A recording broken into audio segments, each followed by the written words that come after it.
Today we have a PS5 New Year's Day, right?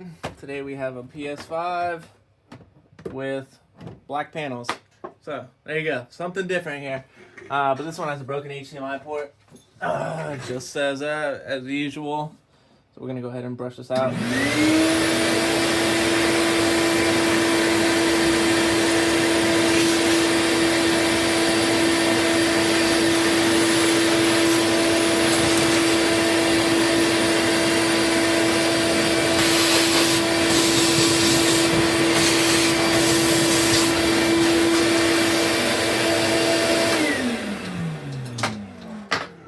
Now, you're probably asking yourself, is there a benefit to having these panels versus the original panels that come with it? There is not. Okay? There is not. The system was designed to keep itself cool. However, it was designed to be on its side and not standing up.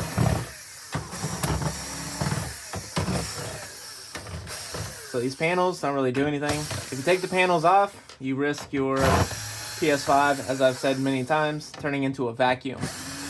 And basically any dust, any dander, anything like that that is outside of your console, like if your console sits on the floor, which a lot of people do, and they actually sit it on carpet, right?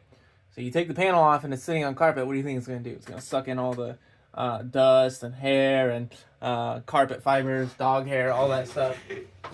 So don't want that to happen, but the side panels are good to have on. These ones have like little vents where the fan is. Absolutely does nothing. Maybe it brings in a little bit more air, but highly doubtful. Because you rather have, with these consoles, so basically the panels that come with it, they don't have a vent on the side here. And so it forces air, right? The fan forces air through those vents in the front here and then forces it back. I think that's better than having it more open where airflow comes through the side and through the vents and pushes out, because it's a little less like forced air. So if you like think about it, you know, forced air coming in is going to be a lot cooler, you know, than like just air that flows through at like a slower rate. At least that's my thought process. It makes a lot of sense. I'll have to look up the science on that. Maybe we'll do a science episode and figure out why these things overheat, but whatever. I'm going to go ahead and clean this up a little bit as we're disassembling it.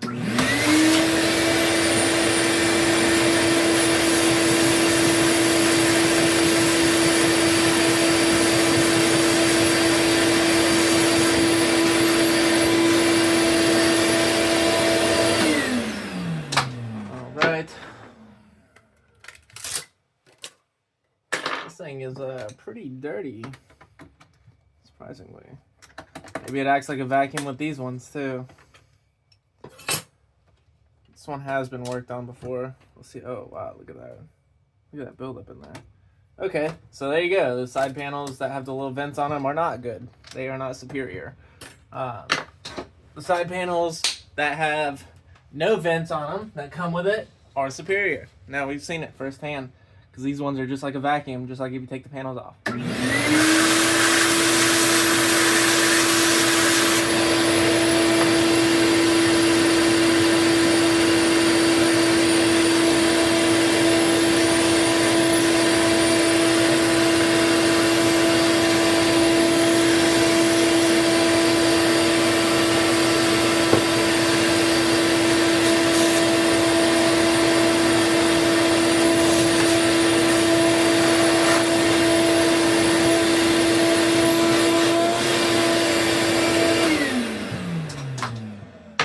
This one did not come in for a cleaning though, it just came in for the HDMI port.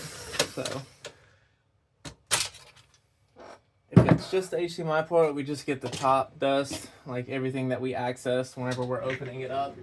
That's all the dust that we'll get. We don't do a full cleaning. It takes a lot more time.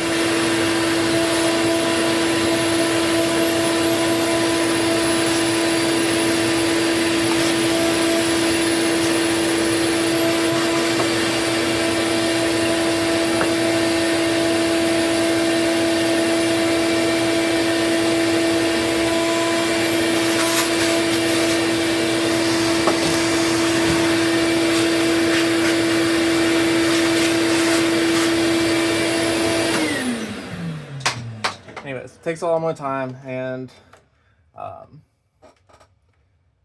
at our business here, we're all about time and efficiency. So we base everything off of the times, not jobs. So on average, these take us 30 to 45 minutes. Now let's say we're doing a HDMI port change and a cleaning. It's gonna take around an hour and 20 minutes, right? And of course we like do the whole, we split the price of the cleaning because we're already in the console. So we actually half the price of the cleaning. We charge directly for the HDMI port, right? Because that's the main problem in most of these consoles. So obviously if the system's not working, you know, it's due to the port. And in order to get the system working again, you have to pay for the port. You have to pay for the port repair. And with us, it comes down to experience and time. So you can get it done somewhere else for like $60. But is it going to be high quality? No. And I've shown plenty of repairs on here from those places that charge $60, and it's just not good.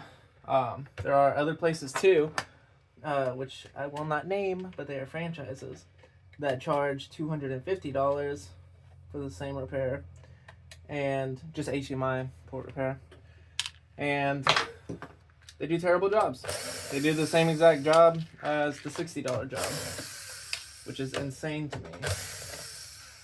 Looks like this, yep. So whoever worked on this last pinched this little antenna here. It looks like it's still connected. Yeah, it's still connected. Maybe just the wire got pinched there.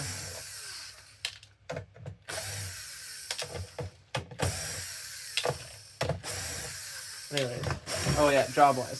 So yeah, I mean, we base it off of time, right? So you come to us for expertise, because we're gonna get it done right, yeah, and we're gonna get it done up to par with factory conditions. If the motherboard is damaged, then we're gonna repair the motherboard closer to factory conditions than anybody else will. I've seen tracers go from the HDMI port all the way back to the IC encoder chip when they didn't need to.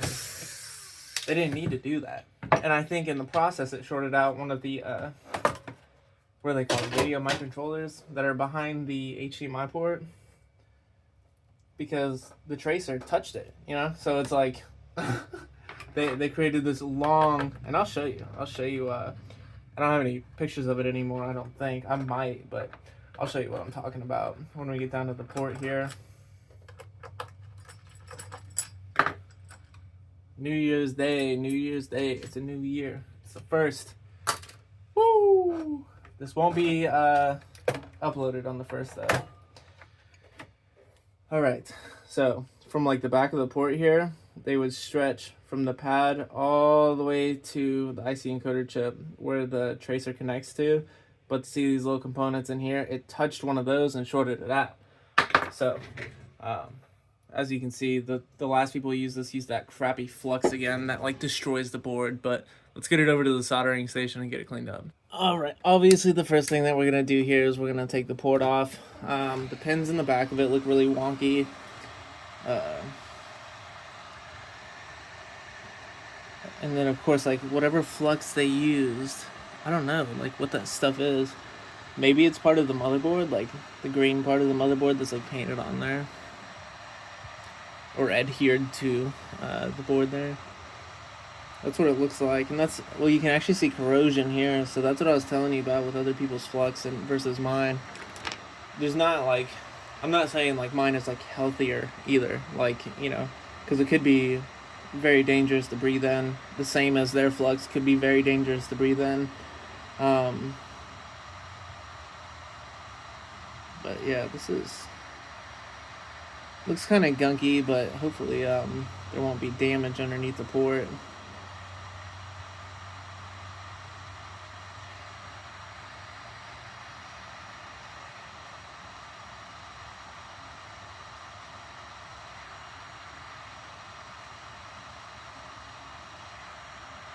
It's on there pretty good though. Dang it, did you see that drop? I don't know if you saw that drop or not. Whenever the flux drops off the motherboard like that, scorches my finger. At least it just barely got it, so. Yeah, you can see how dirty that is. Wow, that's why I don't use the same crappy flux as everyone else. Because it's just, I mean, look how freaking messy. We gotta get a better angle. And that is how you know that they use the cheap quality flux. See all that brown crap there and all the black, and then like how it's like spreading back here. Like all of this is just absolutely garbage. And this actually makes their repairs worse, and it makes it harder for them to actually repair. This stuff is like, it's like glue almost, their flux is, versus mine that's like a water. So, but yeah, we're gonna get this cleaned up and get it. All right, so I accidentally stopped the video. So this one's not gonna be 4K, but hopefully you can still see this in 1080. But this is what it looks like when it's cleaned up. I tried cleaning up all this stuff too, but like I said, their flux like destroys the boards. I don't know what they use, but now that it's cleaned up, we have a good clean area to put the new port on. We got you guys ultra zoomed in here. So I had to put new solder on the pads because some of them had like absolutely no solder on them. And I accidentally knocked that capacitor up, but it's good. Just got it set back down. And now we have a healthy environment for the port to go back on. Just have to wait for the feet holes there to liquefy.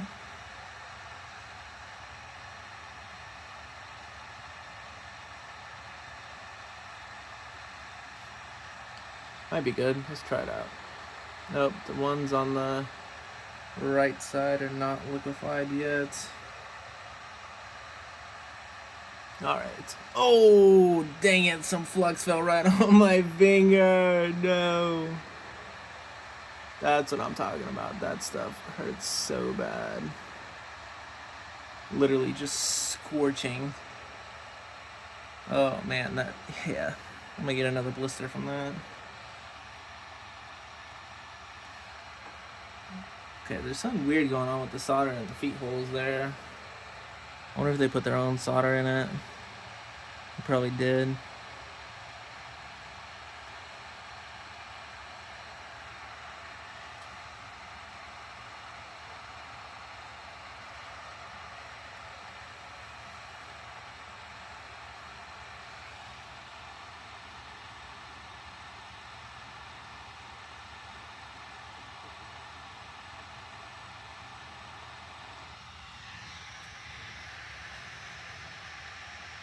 Alright, looks like everything was attached, all the pins and feet look great, so now we just need to hold down the port with the heat removed, and it should go from a liquid to a solid.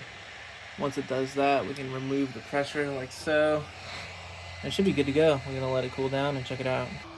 Alright, so all those pins are connected back there. As you can see, it looks a lot cleaner than before.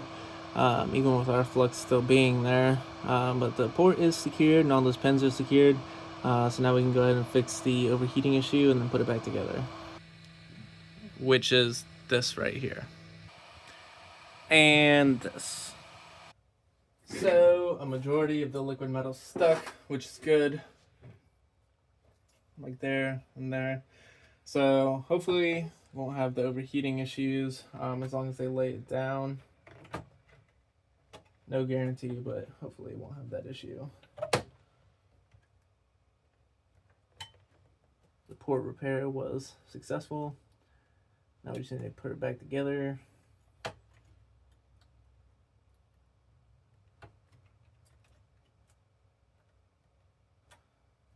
And then it should be good to go.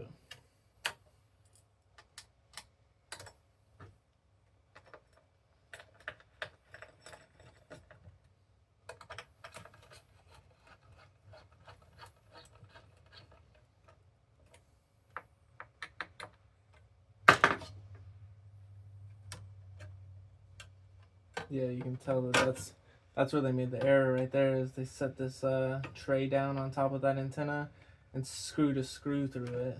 You can tell just by how it sat perfectly right there. So we're not gonna do anything about that though, because it's not gonna affect anything. If it was like broken off, then yeah, we'd obviously fix it for them. But You get what you pay for. Sometimes you pay too much for what you get too. Who knows what it is in this scenario? I did not ask where they got it replaced before.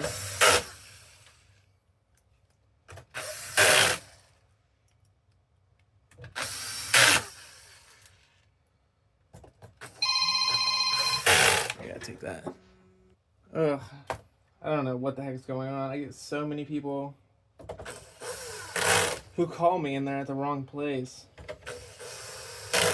I always try to tell them just look me up on Google and press directions, because even if I tell them the address, they're gonna get it wrong.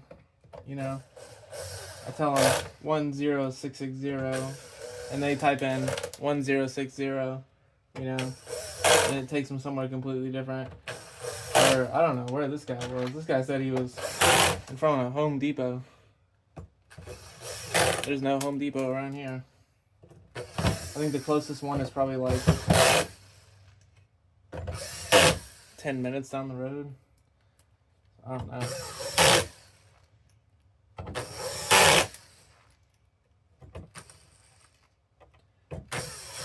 But if you look us up on Google, the address is correct there. If you look us up on Apple Maps, it's gonna have 2 locations.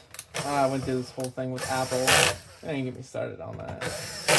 They just automatically extracted my business information, and so it's got 2 locations for my business, but my business only has 1 location, which is frustrating because sometimes people go to the other location and then they get mad at me, and there's nothing I can do about it. I've talked to them on the phone. They said there's nothing they can do about it because it's a third-party service, which is normal Apple, right? That's what they do. Oops, sorry, it's out of our control. We can't do anything about it. It's frustrating. So, yeah, I have 2 addresses on Apple Maps. Thankfully, I was able to add the right address, though. So, even though I have 2 addresses, one of them's wrong and one of them is the right one. But I had to create a whole business profile for that, which is insanity. And I told them I didn't want to do that. I don't want anything to do with Apple. Nothing.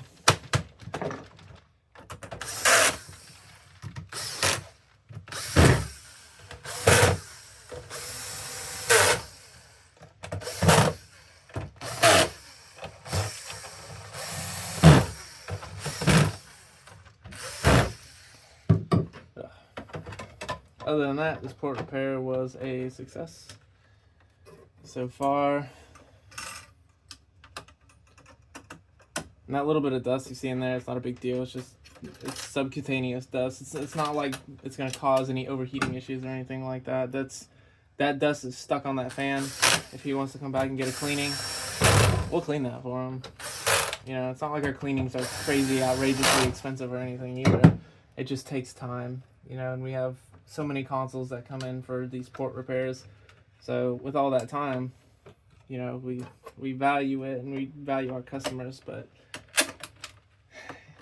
and a lot of people, they get mad too, like, did you even clean it? Did you even clean it? Like, yeah, we did. We brushed it down and vacuumed it out, and that means that the stuff that was going to fall off has already came off, you know? Sometimes it's just not good enough for people, and I tell them we have a cleaning service or whatever, and then they come back and do it at a later time when they're in a better mood. Alright, vacuum out this side here, and then hook it up.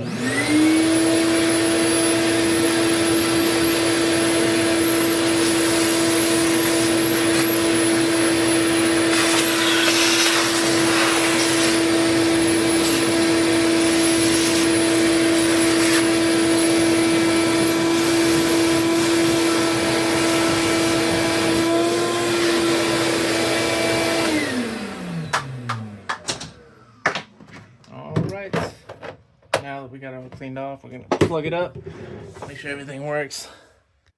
And of course, it works. Why wouldn't it work? We're the best, right? Reaperselectronics. Thanks for watching, and thanks for supporting the channel.